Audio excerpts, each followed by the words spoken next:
तुमने बढ़ाई देश की आन बान और शान, तुम बने टीम इंडिया की जान। विश्व विजेता कप्तान का तुमने बढ़ाया बहुत मान। अब दुनिया में सुनाई दे रही है तुम्हारी तान। सब कह रहे हैं तुम हो महान महान महान। पर कोई यूं ही महान नहीं बन जाता। महान बनने के लिए बलिदान देना पड़ता है, तपना पड़ता है, लड़ना पड़ता है, संघर्ष करना पड़ता है। कुछ ऐसे ही संघर्षों के मैदान चीरकर जसप्रीत बुमराह नाम का बाजीगर 2016 में टीम इंडिया में आया। साथ में यॉर्कर, बाउंसर और रफ्तार के अद्भुत हथियार लाया।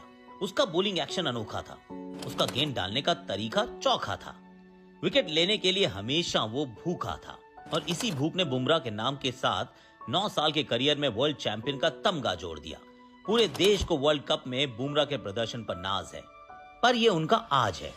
और किसी चैंपियन से अगर कुछ सीखना हो तो उसका कल जानना जरूरी होता है, क्योंकि उसके कल में ही बहुत लोगों की मुश्किल का हल छिपा होता है। तो चलिए आपको लेकर चलता हूं गुजरात, जहां से चैंपियन बुमराह की क्रिकेट यात्रा का शुभारंभ हुआ।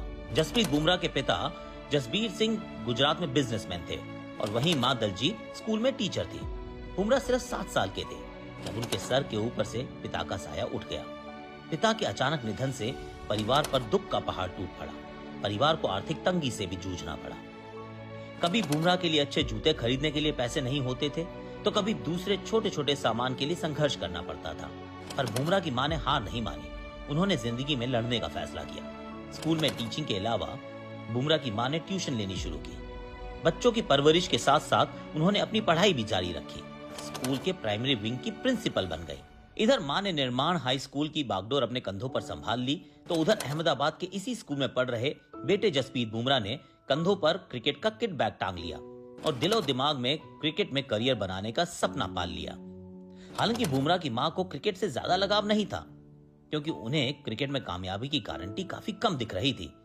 इसलिए मां चाहती थी कि बेटा पढ़ाई में बड़ा नाम करे, पर बुमराह का ध्यान किताबों के चैप्टर में कहां लगता था। उनके मन में तो बॉलिंग के चैप्टर ही तैरते रहते थे। बुमराह किस्सा सुनाते हैं कि मोहल्ले में अपने दोस्तों के साथ खेलते हुए उन्होंने कई बार गाड़ियों के हेडलाइट तक फोड़ दिए। इसके लिए उन्हें डांट भी पड़ी, लेकिन बुमराह ने अपने बॉलिंग से दोस्तों को बोल्ड करना नहीं छोड़ा। क्रिकेट में हमारे देश में ज्यादातर बच्चे बैटिंग के दीवाने होते हैं, लेकिन बुमराह को सिर्फ बॉलिंग और बॉलिंग में ही मजा आता था, और वो भी फास्ट बॉलिंग में। वो घंटों अपने दोस्तों के खिलाफ बस बॉलिंग करते रहते। स्कूल में कोच के कहने पर मां ने बेटे को कुछ साल तक क्रिकेट खेलने की इजाजत दे दी। फिर शुरू हुआ यॉर्कर किंग का वो यादगार सफर, जिस पर हम सबको नाज है, क्योंकि अब वो गेंदबाजी का सरताज है। वर्ल्ड कप 2024 में बुमराह का अलग ही रंग दिखा। विकेट लेने के साथ साथ उन्होंने रनों पर ऐसा अंकुश लगाया कि उनके सामने बल्लेबाज T20 में भी टेस्ट की तरह टिप टिप करके बैटिंग करते रहे। पूरे टूर्नामेंट के वो सबसे बड़े हीरो बने। बल्लेबाज जिस सुपर फास्ट क्रिकेट के फॉर्मेट को डोमिनेट करते हैं, बुमराह उस T20 में मैन ऑफ द सीरीज बने, प्लेयर ऑफ द टूर्नामेंट बने। पर यह सब मुमकिन हुआ बुमराह के स्कूल के कोच किशोर त्रिवेदी सर की एक सलाह की वजह से। वो किशोर सर ही थे जिनकी वजह से बुमराह का एक्शन कभी नहीं बदला। किशोर त्रिवेदी सर ने मुझे बताया कि बुमराह ने जब बॉलिंग की ABCD सीखनी शुरू की, तब मैंने उन्हें सिर्फ 2 ही बातें समझाई थी। पहली ये कि कभी अपना बॉलिंग एक्शन चेंज नहीं करना, क्योंकि उसमें कोई कमी है ही नहीं। शुरुआत से ही बुमराह का बॉलिंग एक्शन यूनिक था। स्कूल के टूर्नामेंट्स में एक्शन पर भी कई बार सवाल उठाए गए। लोगों ने कहा कि लड़का गेंद को थ्रो करता है, लेकिन कोच साहब ने साफ कहा कि कोई कुछ भी कहे, तुम्हारी गेंदबाजी का स्टाइल तो यही रहेगा, क्योंकि ये तुम्हारा सबसे खतरनाक वेपन है। और देखिए वो स्टाइल आज के दिन वर्ल्ड क्रिकेट में कैसे बुमराह को दुनिया का बेस्ट बॉलर बनाए हुए है। बड़ी दूर की सोची थी उस समय किशोर सर ने। दूसरी सलाह कोच साहब ने बुमराह को यह दी थी, अगर क्रिकेट की दुनिया में तुम सूरज की तरह चमकना चाहते हो तो पहले सूरज की तरह तपना होगा, मतलब बहुत मेहनत करनी होगी। बुमराह समझ गए कि दूर तक का सफर तय करना है और ऊपर जाना है तो दूसरों से ज्यादा पसीना बहाना है। उनको यॉर्कर्स मारने में मजा आता था, क्योंकि उन्हें लगता था कि विकेट लेने का वो सबसे बेहतरीन तरीका है। नेट्स के अलावा अब वो घर में भी प्रैक्टिस करना चाहते थे, पर डरते थे क्योंकि गेंद की आवाज से माँ और बहन की नींद ना खराब हो जाए। इसलिए उन्होंने घर के ड्राइंग रूम में दीवार की जड़ पर गेंद मारकर यॉर्कर की प्रैक्टिस शुरू कर दी। आवाज भी कम होती थी और बुमराह का काज भी पूरा हो जाता था। अपनी रफ्तार और अनोखे एक्शन से स्कूल क्रिकेट में धूम मचाने के बाद बूम बूम ने साल 2010 में गुजरात के अंडर 19 टीम में जगह पक्की कर ली। 2012-2013 के सीजन में बुमराह को सैयद मुश्ताक अली ट्रॉफी के लिए कॉल भी आ गया। T20 फॉर्मेट में बुमराह ने कमाल की गेंदबाजी की। गुजरात के लिए खेलते हुए उन्होंने मुंबई के खिलाफ 6 की इकोनॉमी से रन दिए, लेकिन उन्हें विकेट नहीं मिला। इसी टूर्नामेंट के फाइनल में बुमराह को मौका दिया गया और यहीं से सब कुछ बदल गया। सैयद मुश्ताक अली ट्रॉफी के फाइनल में पंजाब के खिलाफ बुमराह ने 4 ओवर में मात्र 14 रन देकर 3 विकेट चटकाए। अब ये संयोग ही था कि इस मैच में जॉन राइट की नजर बुमराह पर पड़ गई। न्यूजीलैंड के पूर्व कप्तान और मुंबई इंडियंस के कोच जॉन राइट इंदौर में फाइनल मुकाबला देखने आए थे।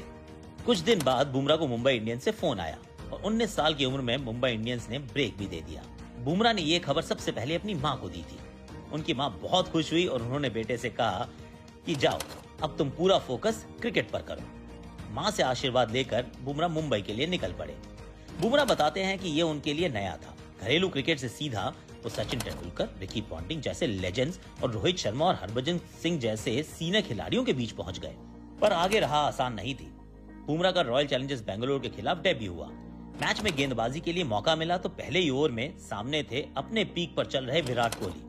बुमराह की पहली 4 गेंद पर विराट ने 3 चौके भी जड़ दिए। बुमराह सचिन पाजी के पास गए। उन्होंने सचिन को बताया कि पाजी, बारिश की वजह से ना मैदान में थोड़ी नमी है, इसलिए थोड़ी गेंद डालने में दिक्कत हो रही है।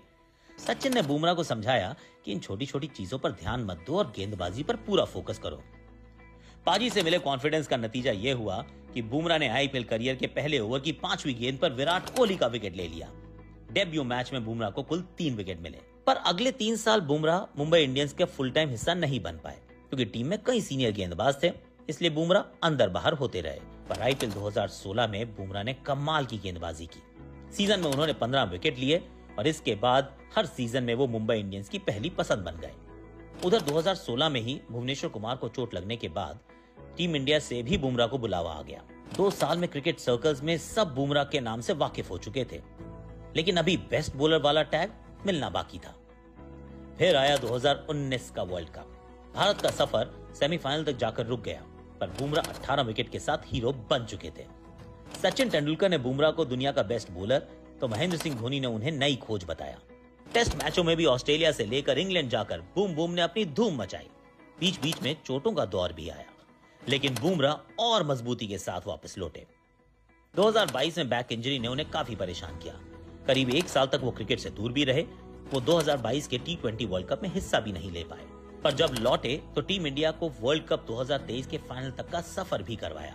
फाइनल में टीम हार जरूर गई थी और सबका वर्ल्ड कप जीतने का सपना भी टूट गया था, पर कहते हैं ना, हिम्मत रखने वालों की ज्यादा दिन तक हार नहीं होती। 7 महीने बाद T20 वर्ल्ड कप में बुमराह ने टीम इंडिया को ट्रॉफी तक पहुंचा दिया। बुमराह करियर के शुरुआत से ही इम्पैक्ट प्लेयर तो थे ही।